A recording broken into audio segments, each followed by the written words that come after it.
আল্লাহ রাব্বুল আলামিন বলেন, এই মাটি থেকে তোমাকে বানানো হয়েছে, এই মাটিতেই তোমাকে দাফন করা হবে, এই মাটি থেকেই তোমাকে একদিন উঠানো হবে এমন একটা মাঠে, যেই মাঠের নাম হলো হাসরের ময়দান। এখন কথা হলো হাসরের ময়দান তো অনেক পরের কথা, এখন প্রশ্ন হলো কবর তো অনেক পরের কথা। সবচাইতে বড় কথা হলো জিন্দেগিতে যেহেতু দুনিয়াতে এসেছেন, আপনাকে দুনিয়ায় থেকে আমার রবকে রাজি করে যেতে হবে, দুনিয়ায় থাকা অবস্থায় আমার নবীকে রাজি করে যেতে হবে, দুনিয়ার মধ্যে থাকা অবস্থায় ইবাদত হবে একজনের। জবানটা খুলে বলুন তিনি কে? ওয়া মা খালাকুতুল জিন্না ওয়াল ইনসা ইল্লা লিয়াবুদুন। আল্লাহ রাব্বুল আলামিন বলেন, আমি আল্লাহ মানুষ এবং জিন জাতিকে সৃষ্টি করেছি একমাত্র আমি আল্লাহর গোলামি করার জন্য। নামাজের মাধ্যমে যার গোলামি হয়, রোজার মাধ্যমে তারই গোলামি হয়। আল্লাহ বলে এই মাটি থেকেই তোমাকে সৃজন করা হয়েছে। যুবক ভাইরা, আপনার অনেক শক্তি দেখতেছি, গায়ের মধ্যে অনেক ভাব দেখা যায়, শরীরের মধ্যে অনেক শক্তি, কিন্তু আমার পাশে যেই মানুষটা বসা আছে এই মানুষটা তোমার মতোই শক্তিশালী ছিল। এখন আমি বাবারে প্রশ্ন করি, সভাপতি সাহেব দাড়িগুলা কোন দিন কালো থেকে সাদা হয়েছে টের পাইছেননি? সভাপতি সাহেব বলবে আমি এক সেকেন্ডের জন্য টের পাই নাই। সভাপতি সাহেব আপনার শরীরের গায়ের চামড়াগুলো একটু ঢিল হয়ে গেল, আপনি টের পাইছেননি? না না, আমি টের পাই নাই। এখন মুরব্বীরে দেখলে আপনারা সহজে বোঝার দরকার, আজকে বাজান মুরব্বী হয়ে গেছে, আগামী দিন আমার রাস্তাও হইতেছে। কথা কোন ঠিক কিনা? এবার প্রশ্ন হলো, মনে করবেন না মুরব্বীর আগে বুঝে আপনি মরবেন না। ইদানিং দেখছেন স্ট্রোকের পরিমাণ বেড়ে গেছে, বুকে ব্যথা হয়েছে, ব্লক হয়ে গেছে, বুকের মাঝখানে ব্যথা হয়েছে, ব্লক হয়ে গেছে। যাদের টাকা আছে চিকিৎসা করে, আবার অনেকের টাকা আছে চিকিৎসা করার পরও সে মারা যায়। জবানটা খুলে বলুন হায়াতের মালিক কে? অল বডির মধ্যে কিডনি আছে, বাল্ব আছে, কত কিছু আছে, কোটি কোটি টাকার দামের পার্টস গুলো আমার আল্লাহ বডির ভিতরে ঢুকাই দিয়েছে। আল্লাহ বলে, ও বান্দা, একটা নষ্ট হয়ে গেলে কিন্তু অনেক টাকা লাগবে, একটা যদি বিকলাঙ্গ হয়ে যায় কত টাকা লাগে। এতগুলো দেহের ভিতরে আমি আল্লাহ দামি দামি জিনিস ঢুকাই দিছি, তোর মাথার মধ্যে আমি আল্লাহ যেই তারগুলা দিছি, এই তারগুলো কয়েক মিলিয়ন কিলোমিটার হবে, যেই তারগুলো দিয়ে তোর মগজটা আমি আল্লাহ বাইন্ডিং করছি, কয়েক মিলিয়ন লম্বা হবে। এরপরে ছোট্ট একটা মাথা মধ্যে প্যাচ দিয়া দিয়ে আল্লাহ গোছায়া রাখছে। এই জন্য যুবক, ভাবের ধাক্কায় কথা বলো না, গায়ের জোরে কথা বলো না, কারণ তোমার মতো অনেক জোরওয়ালা হঠাৎ করে মোটর সাইকেল অ্যাক্সিডেন্টে রাস্তায় পড়ে মরে থাকতে দেখা যায়। কথা বলেন ঠিক কিনা? এই জন্য আমার বন্ধুগণ, আমার ভাইয়েরা, পায়ের মধ্যে হাত দিয়া বলি, ওয়াজ শুধু শুনবেন না, আজকে বাড়িতে নিয়ে যাবেন, বাড়িতে নিয়ে যাবেন, দেখবেন ইনশাআল্লাহ এই চান্দনাগরের চরের ওয়াজটা আপনার আমার জীবনের জন্য নাজাতের মাইল ফলক হয়ে যাবে। বন্ধুরে আমার, ও যুবক ভাইরা, ও তিতাসের বাবারা, হুমনার বাবারা, আমার নবী আপনার নবী রহমাতুল লিল আলামিন বলতেছেন, এই পৃথিবীর মধ্যে আখিরাতের প্রথম মঞ্জিলের নাম হলো কবর। এই কবর বড় সাংঘাতিক, এই কবরে যারা একবার গেছে সে জানে কবরটা কেমন। এই মুহূর্তে আমার কাছে যদি ফোন আসে, জিজ্ঞেস করলাম কোথায় থেকে ফোন দিয়েছে, আমারে বলে সৌদি আরব থেকে ফোন দিলাম। কিছুক্ষণ আগেও আমার রুহানি সন্তান, আমার মুরিদ, আপনার এলাকার সন্তান আকাশ আহমেদ বাবু ভিডিও কলে কথা বললো বাইরে থেকে, ভিডিও কলে কানেক্ট হয়ে গেছে, আমরা কথা বলতে পারলাম। কিন্তু আপনার ঘরের পাশে অন্ধকার কবর, সুখে কিনা দুঃখে আছে আমরা বলতে পারি না রে বাবা। কবরের ভিতরে আগুন জ্বলে আর মানুষটা শুধুমাত্র চোখের পানি ফালাইয়া ফালা কান্দে, কিন্তু তার কান্নার আওয়াজ আমাদের শোনার কোনো ক্ষমতা নাই। ওই কবরের মাটিগুলো এমন জোরে চাপা মারতেছে গো, হাড্ডিগুলা গুড়া বানায়া ফলাইতাছে, যারা পরিমাণ মনের দুঃখ বলার কেউ নাই। এই জন্যই তো আমার আল্লাহ রাব্বুল আলামিন কোরআনে বলছেন, ওয়া মা ইয়াস্তাবিল আহইয়া ওয়ালাল আমওয়াত, ওয়া মা ইয়াস্তাবিল আহইয়া ওয়ালাল আমওয়াত,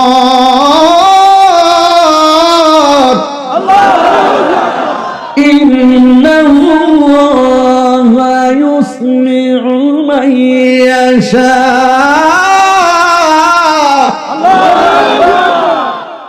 কণ্ঠ দিছে কে?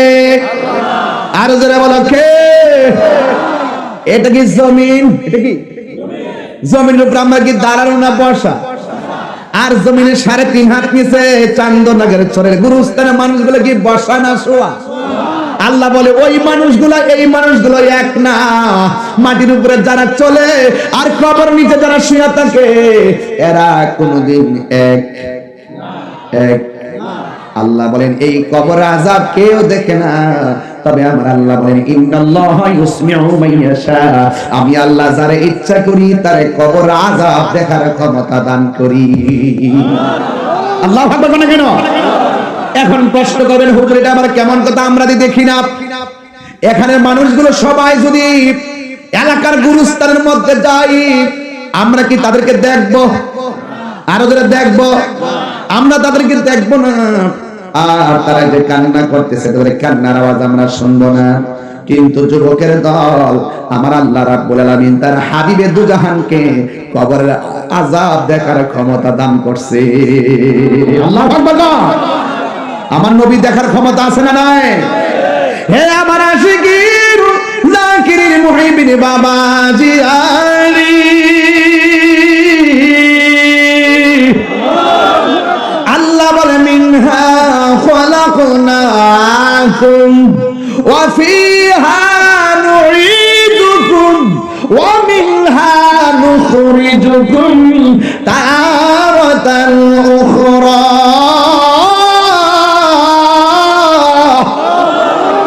আমার যুবক ভাইরা, ও মুরব্বী বাবাজিরা, পর্দার আড়ালের মা বোনেরা গো, আসল নায়রের বাড়ির ঘরের নাম হলো গুরুস্থান। আমার নবী আপনার নবী বলেন আখিরাতের প্রথম মঞ্জিলের নাম হলো কবর। এই কবর যার ভালো হবে হাসরের ময়দান তার ভালো হবে। কথা কোন ঠিক কি না বলেন? আর কবরে যারা ধরা খেয়ে যাবে হাসরের ময়দানে গিয়ে তারা ধরা খেয়ে যাবে। এই কবরকে যদি সুন্দর করতে চান, কবরে যাওয়ার আগে দুনিয়ায় চলাফেরার সময় আমার আল্লাহর বিধান মানা লাগবে, নবীর সুন্নাহ তরিকা মোতাবেক চলা লাগবে। এই জন্য আল্লাহ বলছেন ওয়া মা ইয়াস্তাবিল আহইয়া ওয়ালাল আমওয়াত, যারা মৃত যারা জিন্দা তারা এক হতে পারে না। আরে বাবা একবার আওয়াজ করে কোন না আল্লাহ, তিনবার কোন আল্লাহ। এই যে দেখেন তিনবার বললাম মাত্র, কেমন আওয়াজ হয়েছে। এর চাইতে কঠিন ভাবে কবরের মধ্যে মানুষ আল্লাহ আল্লাহ করে কান ডাকতেছে, আর পারি না, আর পারি না, বাঁচাও বাঁচাও বাঁচাও। এই কান্নার আওয়াজ কেউ শুনে না, এই কান্নার আওয়াজ কেউ শুনে না। এই কান্নার আওয়াজ শুনে না গো। সবাই কবর দিকে বলতেছে আল্লাহ এই আগুনের তাপ আমরা সহ্য হয় না, আল্লাহ মাটির চাপা আমাদের সহ্য হয় না, আবার আপনার দুনিয়াতে পাঠাও আমরা নামাজ পড়বো, আবার দুনিয়াতে পাঠাও আমরা রোজা রাখবো, আবার দুনিয়াতে পাঠাও আমরা হজ করবো। আল্লাহ বলেন না না আর যাওয়া যাবে না।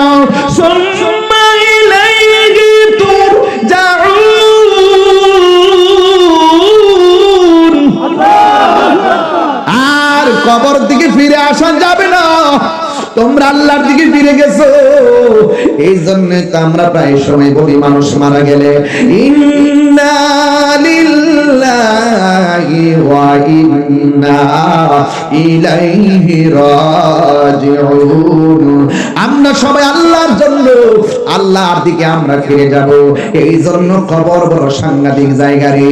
তাই তো একটা মানুষ নামাজি, কি নামাজি, মুখের মধ্যে দাড়ি, মাথার মধ্যে টুপি, কিন্তু যুবক ভাইয়েরা আমার দেখা যায় এই লোকটা হঠাৎ করে চলে গেছে। এই আমরা দেশে হঠাৎ করে মৃত্যুর খবর জানা যায় কি যায় না, কিন্তু মনে রাখবেন এমন ভাবে আমাদের কাছে আজরাইল চলে আসতে পারে। বন্ধু, ঠিক এমন ভাবে একটা বাজার ব্যবসায়ী ভালো করে বাজারের মধ্যে কেনাকাটা ভালো করে ব্যবসা করতেছে, তার সুনামের কোনো অভাব নাই। হঠাৎ করে মানুষটা দুনিয়া থেকে বিদায় হয়ে গেছে। দুনিয়া থেকে যখন বিদায় হয়ে গেছে, হঠাৎ করে মানুষ মারা গেলে শুনলে বড় দুঃখ করে। নামাজ পড়লো মসজিদে, রাস্তায় মারা গেছে এমন আফসোস করে। রাতের বেলা ঘুমাইছে খাওয়া দাওয়া কইরা, ঘুমের করে এমন লোক আছে না নাই? আছে কি না? এ বন্ধুরি, এমন ভাবে মানুষটা মারা গেল, কিন্তু মানুষ বড় দুঃখ করতেছে, মানুষ বাজারের মধ্যে আফসোস করতেছে। একটা কথা খেয়াল রাখবেন, ভালো মানুষ যখন মারা যায়, লোক মানুষ যাকে ভালো বলে, এই মানুষের জানাজার জন্য মানুষ বেকুল হয়ে যায়, ওই মানুষটার কবর খোঁড়ার জন্য মানুষ বেকুল হয়ে যায়। ঠিক কেমন ভাবে মানুষটা মারা যাওয়ার পরে অনেক কুদাইল্লারা কোদাল নিয়ে কবরস্থানে গেল, কবরস্থানে যাইয়া সুন্দর করে তারা কবর করতেছে। অর্ধেকটা কবর করতে পারে নাই, সাপ এসে কবরের মধ্যে হানা দিল, কোদাল টোদাল ফালাইয়া ওরা দৌড়াইয়া পলাইয়া গেছে। যেই লোকটা কবর কেবলমাত্র অর্ধেক কবর করছি, অর্ধেকের ভিতরে সাপ এসে গেছে। সাপ তো ভালোবাসার প্রতীক নয়, সাপ হলো অভিশাপের প্রতীক। এ সাপ হলো ভয়ঙ্কর প্রতীক, কারণ হাদিস শরীফের মধ্যে সাপের কথা আছে, বিচ্ছুর কথা আছে, মাটি চাপার কথা আছে, জাহান্নামের আগুনের হাওয়া দেওয়ার কথা আছে। তাইলে শুরুতেই কবরে সাপ এসে গেছে। মানুষগুলা বলা বলি করতেছে, কি ব্যাপার, এই লোকটার কবর অর্ধেক তো করতে পারলাম না, এত ভালো মানুষের কবরের মধ্যে কেন সাপ চলে এসেছে? এই কথা বলার পর যেহেতু মানুষ মারা গেছে, তারা কবরটা পরিবর্তন করলেন। কবরটা পরিবর্তন কইরা আর একটা জায়গায় কবর করলো। কবর করার পরে কবর করা শেষ হয়ে গেছে, একদম লেভেল করে উঠা যাইবো, ওই মুহূর্তে তাকায়া দেখতেছে আরো বিষধর সাপ কবর ভিতরে ফনা তুলা দাঁড়ায় গেছে। চিৎকার মেরে কি আল্লাহু আকবার বলা যাবে না? এবার একবার, দুইবার, তিনবার কবরে দুইবার করলো, দুইবার কবরের মধ্যে সাপ পাইছে। এবার লোকগুলো চিন্তা করলো, সাপ তো কোনো ভালো প্রতীক না। ও যুবকের দল, এই মুহূর্তে হাজার হাজার মানুষের সামনে একটা দুরা সাপ যদি এখানে ঢুকে, আপনারা ভয়ে ওইটা দৌড় মারবেন। পানির নিচে যদি একটা সাপ হাতে লাগে, ওইটা দৌড় মারবেন। আর ঘরের ভিতরে যদি সাপে ব্যাঙ্গের ধরে, তখন ঘর থেকে পালায়া চলে যাবেন। পূজা বাইর যায় না, সাপ ধরার জন্য কত কাহিনী করেন। বন্ধুরে, এমন সাপ কবরে।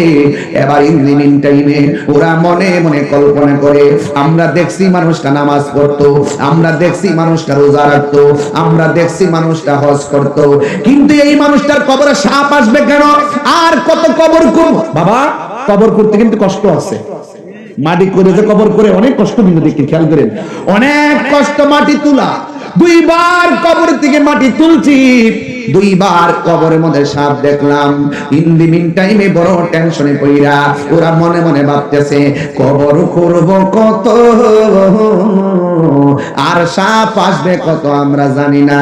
চল চল চল, আমরা আল্লাহর হাবিবের কাছে যাইয়া সব খুললা বলি। চিৎকার মেরে কি আল্লাহু আকবার বলা যাবে না?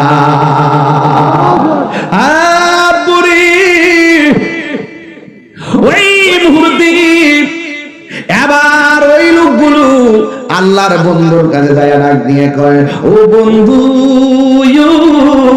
ও আল্লাহর বন্ধু, আমাদের প্রতিবেশী একজন মারা গেছে। আমরা সবাই তার নামাজি বলে জানি, ভালো ব্যবসায়ী বলে জানি, বাজারের 1 নম্বর ব্যবসায়ী, কিন্তু আমরা তার কবর করতে যাইয়া দুইবার কবর করলাম। দুইবার কবরের ভিতরে সাপ দেখে আমরা ঘুম নাই। ও আল্লাহর বন্ধু, দুইবার করলাম, দুইবার সাপ পাইলাম, এখন আমরা কি করব? এবার আল্লাহর বন্ধু ডাক দিয়ে কয়, হাতের মধ্যে কোদাল নাও, কোদাল নিয়ে তার দাফনের জন্য আরেকটা কবর করো। এই কবর করার পরে যদি তোমরা সাপ না দেখো, এই কবরে দাফন করবা। যদি তোমরা সাপ দেখো, তাইলে এই কবরের মধ্যে ফালায়া মাটি দিয়া দিবা, কিছু করার নাই। এই কথা শুনে তারা সুন্দর করে যাইয়া কবর করা শুরু করলো। আর মনের ভিতরে অনেক ভয় ভয় কাজ করতেছে। ইন টাইমে সবাই কবর করলো। কবর কুইরা যেই মাত্র কবর করা শেষ হয়ে গেল, তারা মনে মনে খুশি হইয়া গেছে। এবার অর্ধেক করার পর সাপ নাই, কবর করা শেষ হইয়া গেছে, কোনো সাপ নাই। যেই মাত্র সর্প নাই, ওরা সবাই খুশি।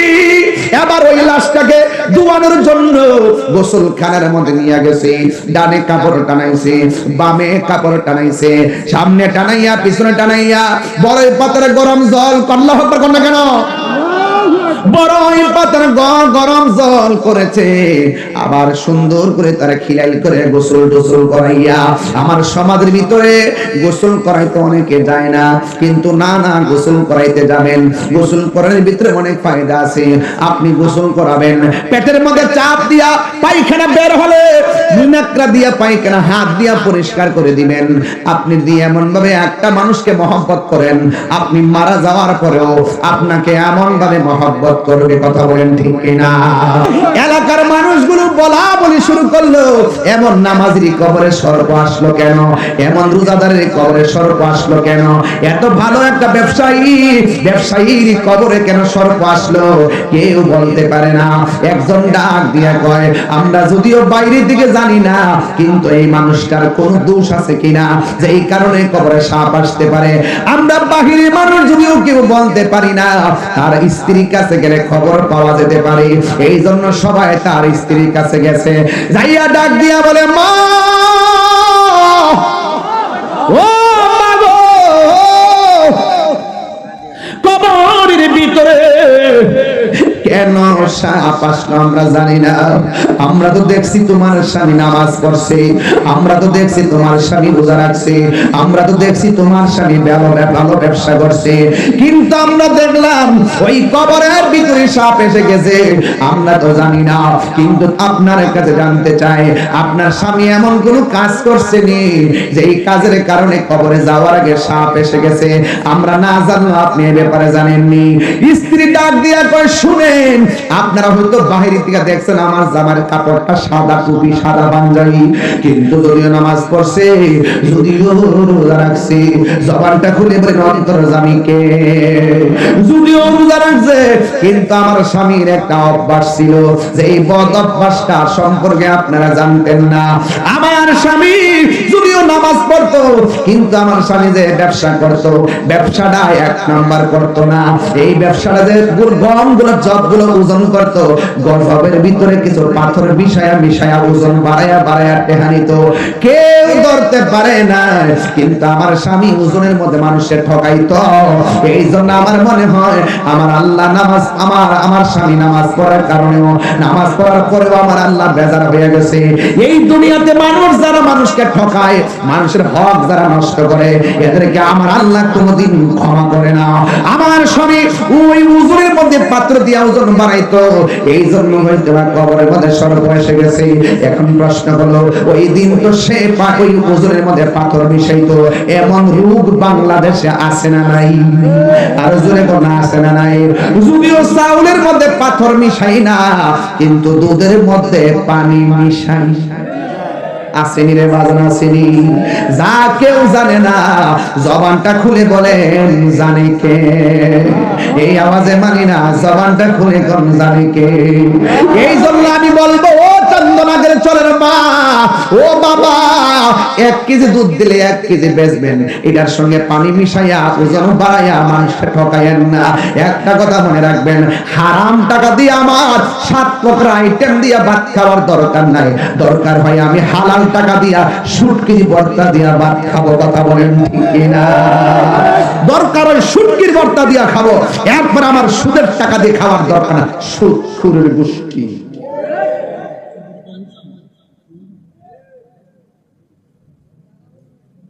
ঠিক কিনা বলেন?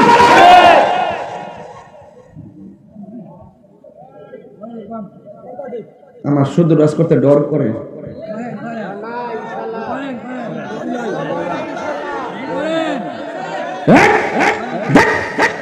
সুদ কি চলবে না, বন্ধ হবে। আমার ফুলামাটি মুখ এমনি রাখছে, সুদ কি চলবে না, বন্ধ হবে। হারামের মধ্যে কোনো আরাম। অ্যাকশন, অ্যাকশন সুদখোরের বিরুদ্ধে। আমরা সুদখোরে আব্বা ডাইকে নিয়া মসজিদের সভাপতি বানাই।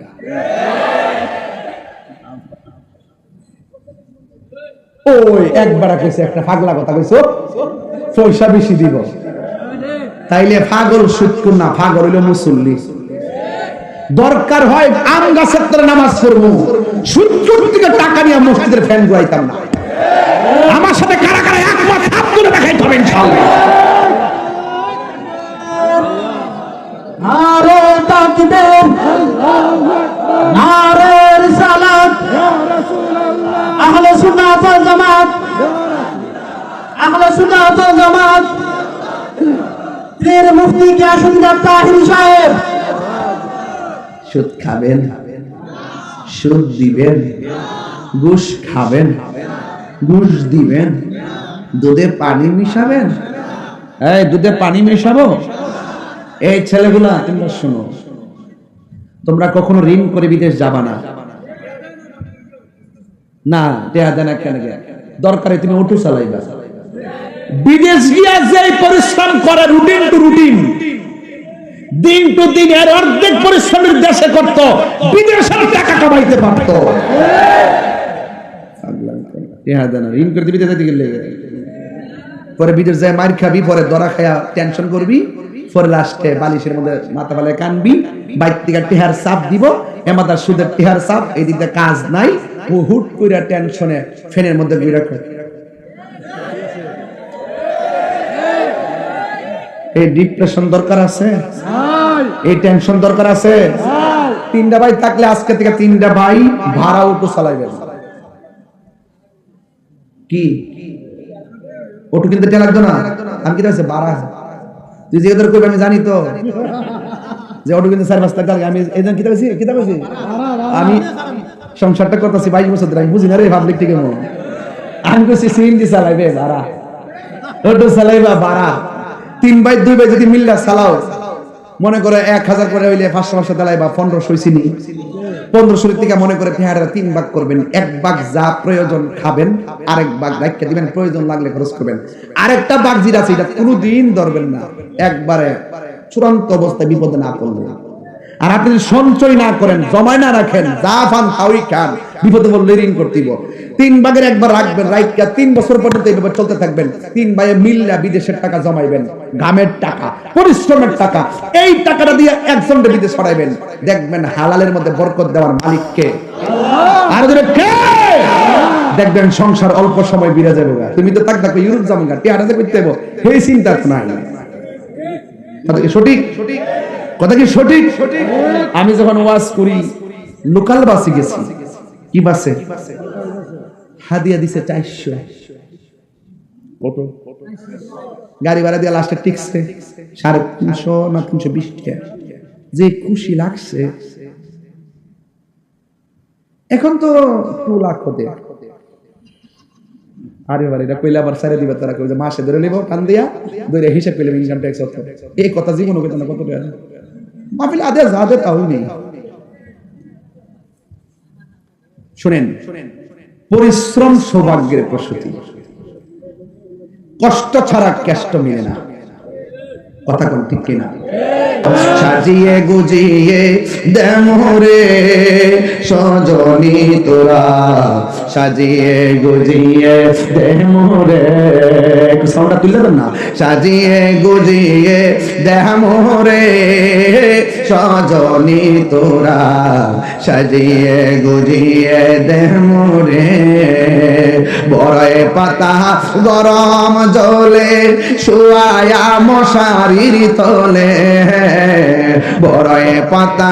এই দাদার চেহারা খেয়াল করেন না, বাপের চেহারা খেয়াল করেন না, নানার চেহারা খেয়াল করেন না, কেমনে নানারে গোসলটা দিছেন খেয়াল করেন না, কেমনে কাপড়ে কাপড় পরাইছেন খেয়াল করেন না, কেমনে লাশটা কাঁধের মধ্যে নিয়েছেন খেয়াল করেন না, কেমনে জানাজার মাঠে মানুষগুলো দাঁড়াইছে খেয়াল করেন না, কেমনে কবরে নামাইছে খেয়াল করেন না। একটা আনুষ্ঠানিকতা আপনি ভুলে যাবেন না, মনে রাখবেন আপনার দাদার বিদায়ের আনুষ্ঠানিকতা যা ছিল রামদনাগের ছেলের মানুষের সেম আনুষ্ঠানিকতা হবে।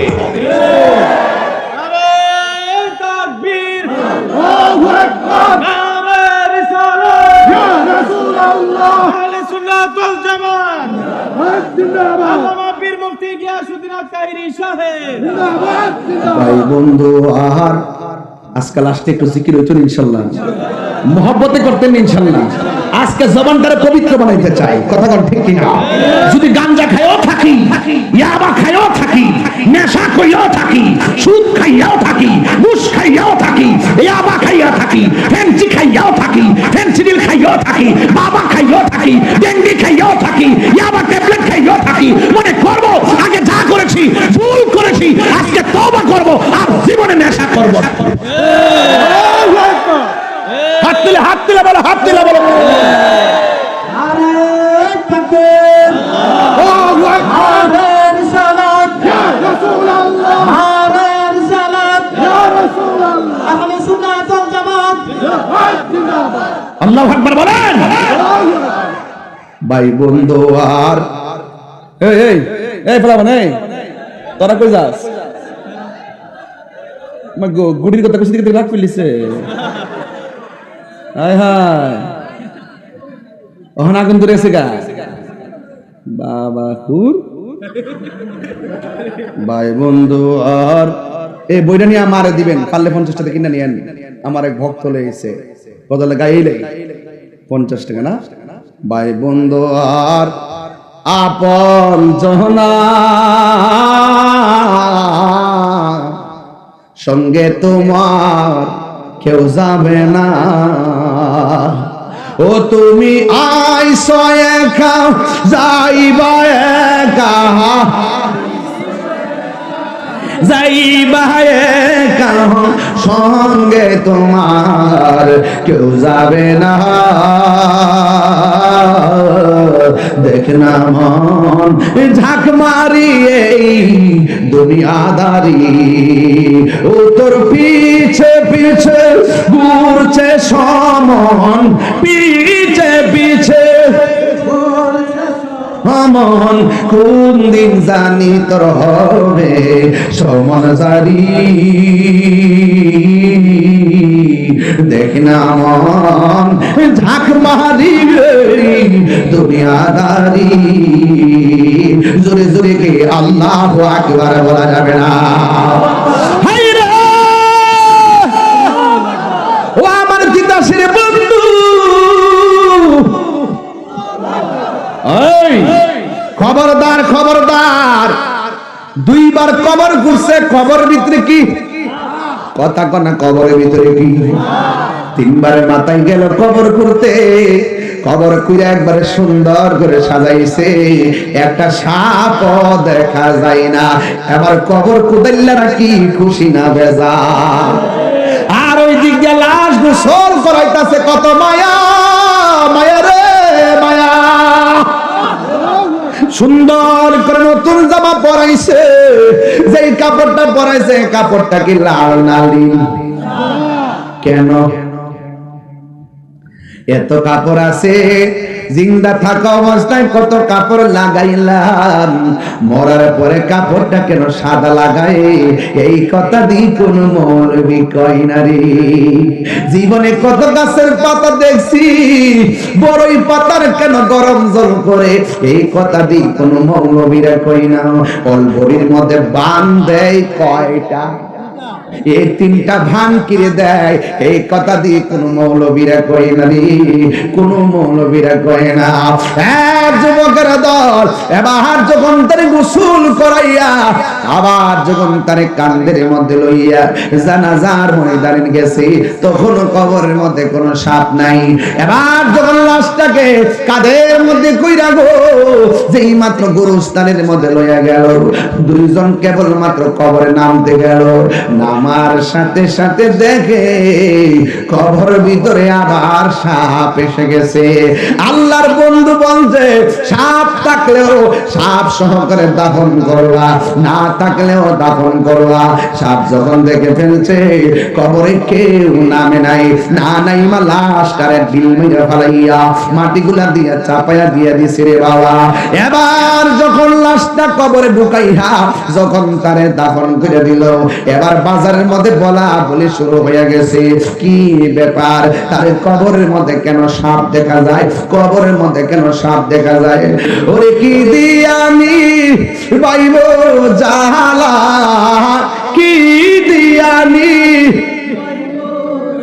না ও মোর জালা রে, জালা কি দিয়া এনি ভাই দয়ালের প্রেম জালা, অঙ্গ জলে জালা কি দিয়া আনি ভাই, প্রীতি শিখায়া কই গেলা লুকায়া, এ তাহিরি করি কি উপায়, এখন বলো করি কি উপায়?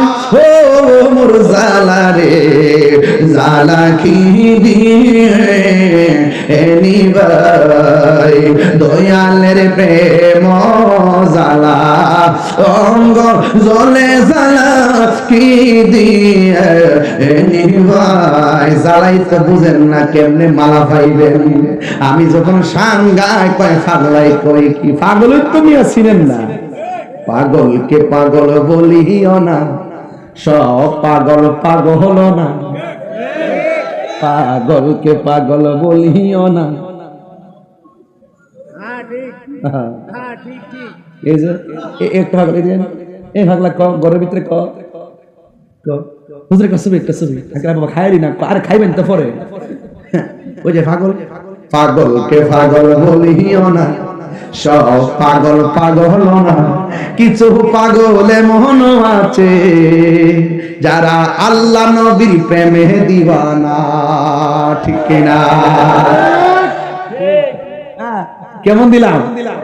হ্যাঁ পাগল, পাগলের তো বেটা চিনস না, আরে পাগল হইতে না তো লাভ আছে রে বেটা, তুই তো এবারে ইয়াবার পাগল, তুই তো শেয়ারের পাগল, আমরা মদিনার পাগল। সব বলিব কিন্তু তোমায় বলতে পারি না। বাজান আকুছি না রাত্রে বেশি আপনারা মন নষ্ট হয়ে যাবো না, 10টার সময় মাইকটা ধরতালে টাইমটা মতো ঠিক করে নিলে বাবারে, আল্লাহ না তো ধরতাম, গরম নিষেধ খাওয়াইবার লাগে, নিষেধ গামলা বলবার লাগে, কষ্ট হইতেছে আপনারা।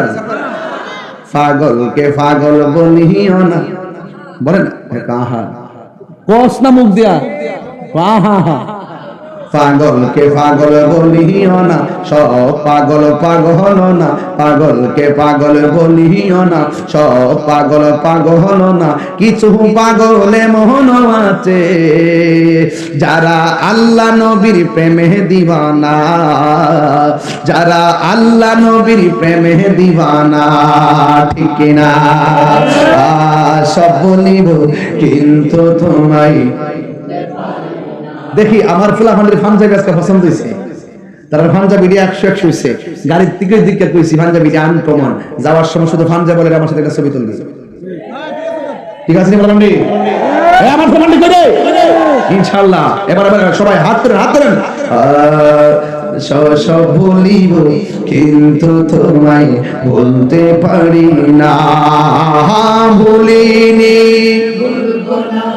ভুলতে পারি না, ভুলিনি ভুলতে পারি না, সব ভুলিব কিন্তু তোমায় বলতে পারি না। বলো সব ভুলিব কিন্তু তোমায় বলতে পারি না। তোমার বুকে আমার নবীর কদম পড়েছে, তোমার বুকে জিবরিল আমিন সদা এসেছে। তোমার বুকে আমার নবীর কদম পড়েছে, তোমার বুকে জিবরিল আমিন সদা এসেছে। আরে তোমার বুকে শুয়ে আছে শাহে মদিনা, তোমার না সব ভুলিব কিন্তু তোমায় বলতে পারি না। ভুলিনি বলতে পারি না, ভুলিনি বলতে পারি না, সব ভুলিব কিন্তু তোমায় বলতে পারি না। আল্লাহ আল্লাহ আল্লাহ আল্লাহ আল্লাহ আল্লাহ আল্লাহ আল্লাহ আল্লাহ জিকির আল্লাহ আল্লাহ আল্লাহ আল্লাহ আল্লাহ আল্লাহ আল্লাহ আল্লাহ আল্লাহ আল্লাহ। মরণের কত দিন বাকি আমি জানিলাম না গো আল্লাহ, মরণের কত দিন বাকি।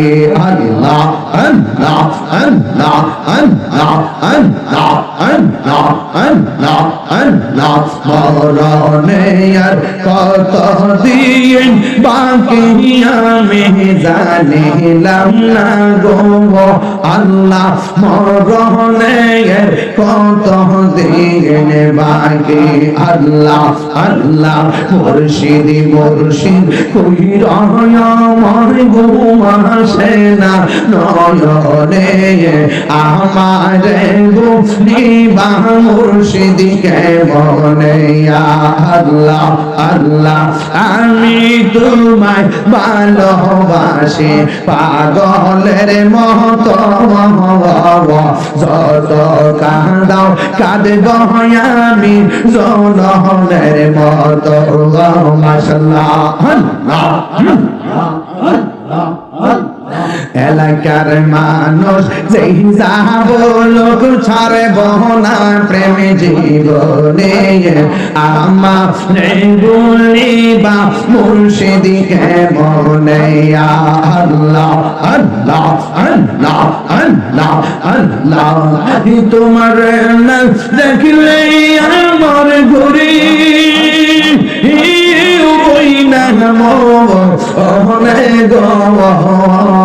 তুই আমার জীবন রে মুর্শিদ তুই আর জীবন, তুই আমার জীবন রে মুর্শিদ তুই আর জীবন।